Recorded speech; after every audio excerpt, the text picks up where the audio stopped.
Hi, I'm Charlie Kosorik, and today I have a veneered panel. It has some beautiful book-matched walnut burl veneer on it, and I'm going to edge band this panel today. The challenge with edge banding, or one of the most difficult parts anyway, is getting perfect miters on all four corners. In order for the miters to be right, the angle on each piece has to be right, and the length of each piece has to be exactly perfect too. So today I'm going to show you a super easy trick on how to make sure that all of those things are right and your miters are just as tight and nice and perfect as can be. Here's how I do it. I start by cutting a 45-degree miter on one piece of edge banding.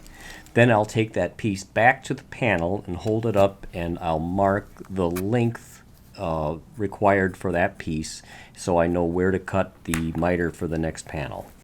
I'm very careful not to cut the piece too short. If anything, I might leave it just a little bit too long. And then if it is a little bit too long, I'll go back to the miter saw and I'll just cut a tiny amount off the end of that miter, and then I'll check it. And I'll just keep going back and forth, sneaking up on the length until it is exactly perfect. As soon as I have that first piece cut to the right length and the angles are good, then I'll go ahead and glue it on. When I place the edge banding up against the panel, I want it to be just a little bit proud of the top of the panel. Maybe a 32nd of an inch, not very much. And it's easy to come back later and flush that up after the edge banding is completed. You could attach the edge banding with a pin nailer too, but clamping really doesn't take that much more time, and so I prefer to do it that way. But either way is okay. Then I'll cut a 45-degree miter on the next piece, and I'll hold that piece up against the first one that I already glued and check to make sure that I have a good fit.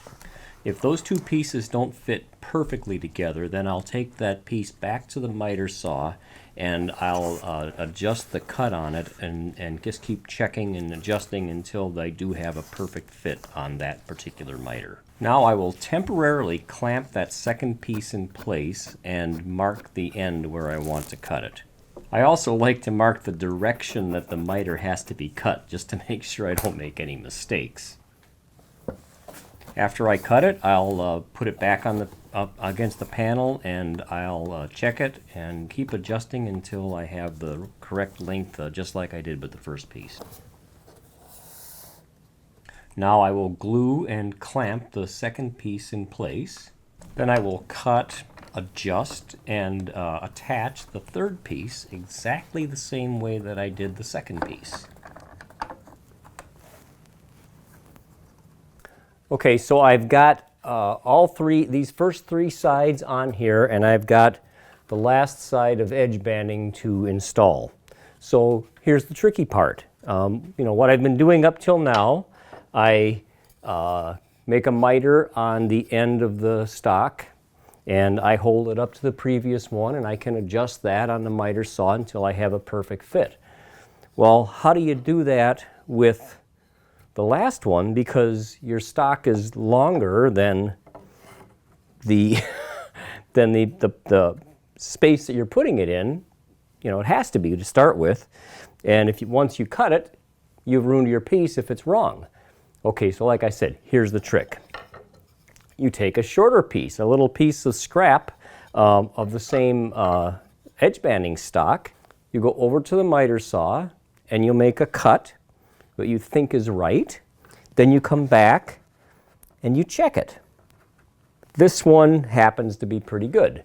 But, okay, suppose it wasn't. What I would do is I would adjust this scrap until I have a perfect fit.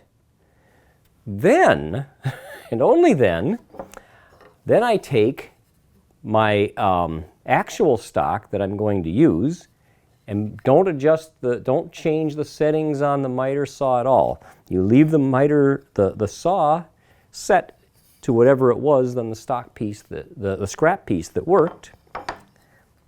Then you make your cut. Now you know that your first cut is a perfect match. Then I'll take that scrap piece back to the miter saw and I'll cut that first test miter off completely, and I'll square it off to make sure there's no confusion.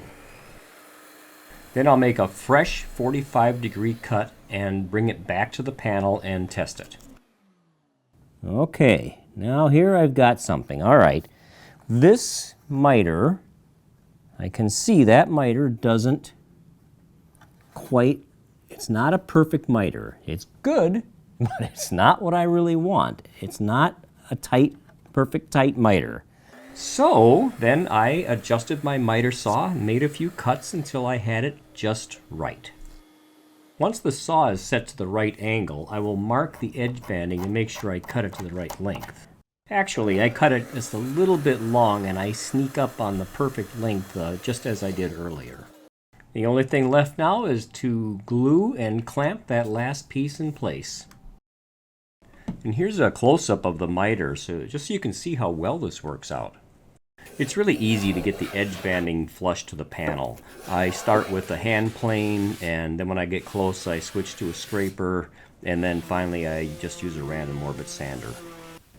And then of course the fun part is putting the finish on and see how great everything looks.